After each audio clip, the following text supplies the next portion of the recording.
Coucou les filles, donc aujourd'hui je viens non maquillée pour vous faire une petite revue sur la différence ou pas entre Make Up For Ever et Kiko. Donc pour les bases vertes qui sont des bases qui... Donc déjà qu'est-ce qu'une base? Une base c'est quelque chose qu'on met avant le fond de teint pour atténuer un peu et resserrer les pores.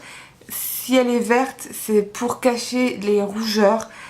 Pour commencer je vais vous parler un peu du packaging des deux.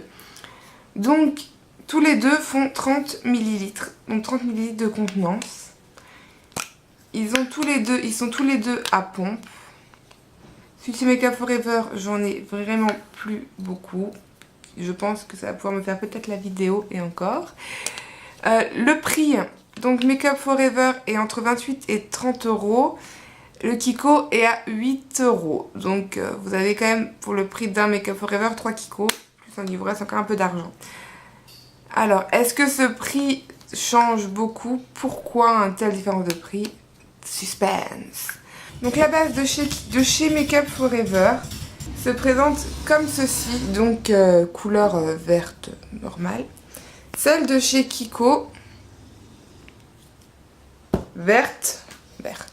Donc vraiment, même au soleil, allez, je sais pas si ça va se voir à la caméra, mais celui de chez Make Up For Ever est légèrement plus vert foncé. Mais vraiment, il faut vraiment chercher la petite bête. Parce que en gros, je sais pas si vous voyez à la caméra, la couleur est identique. La texture, donc je vais m'en appliquer sur la moitié du visage. Make Up For Ever Kiko. Donc déjà celle de chez Make Up For Ever. J'en mets toujours un peu au front, pourquoi je ne sais pas. Donc à appliquer, la texture est quand même est agréable, vraiment. Un peu... On n'avait pas l'impression comme ça sur la peau, mais assez épaisse. Quand on le met, ça fait assez épais quand même. C'est une sensation agréable. Et elle sent très bon. C'est bizarre.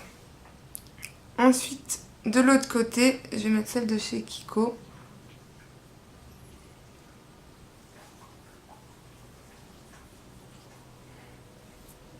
Elle est beaucoup plus fluide, beaucoup plus liquide quand même comme base par rapport à celle de chez Make Up For Ever qui... on sent qu'on met quand même une base, on sent qu'on met quelque chose d'un petit peu plus léger, lourd. Contrairement à chez Kiko qui est quand même beaucoup plus fluide. Je ne sais pas s'il y a peut-être pas plus d'eau chez Kiko que chez Make Up For Ever, d'où peut-être le prix, je ne sais pas. En tout cas, on sent que c'est plus léger, que c'est plus fluide, mais à porter, on le sent. Enfin, moi, par exemple, là, mis dans la peau, sans problème, absorbé par mes pores, que là, ça colle encore, ça prend un peu plus de temps à pénétrer dans la peau. À part ça, il n'y a rien de pire. Le fait qu'il y ait peut-être plus d'eau chez Kiko fait que peut-être la texture et la tenue est moins prononcée par rapport à la Make Up For Ever. Peut-être.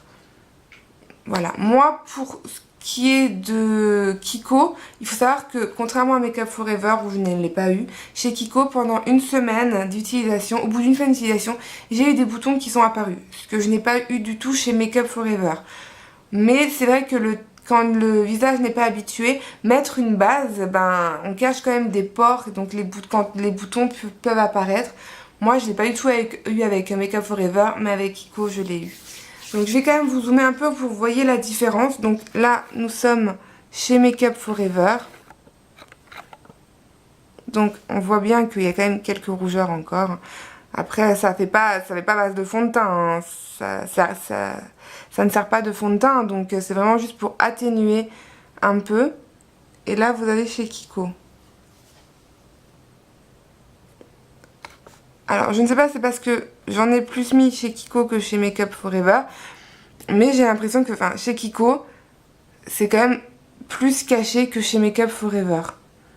Après, c'est peut-être parce que j'en avais plus assez ou pas.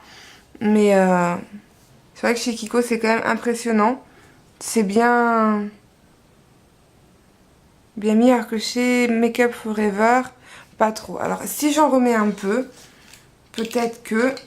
Ou peut-être que le fait que ça soit plus liquide chez Kiko fait que ça atténue plus vite. Peut-être qu'il faut en mettre un peu moins. Parce que en gros j'avais mis à peu près la même dose quand même. Hein.